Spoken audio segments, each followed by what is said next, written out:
How to block all microphone access on Android and prevent apps from using your microphone.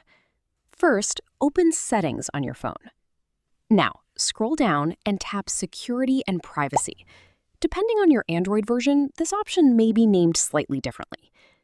Next, look for Privacy Controls and tap on that.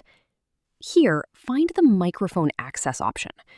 If your phone supports the system-wide microphone control, simply turn Microphone Access off. This will block microphone access for apps on your device, helping prevent apps from using your microphone when you don't want them to.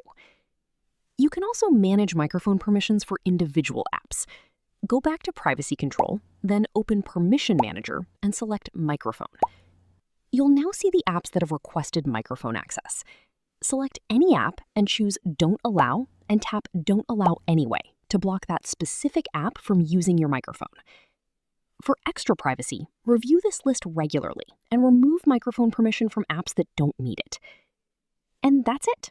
You now know how to block microphone access on Android, either for all apps at once or for individual applications.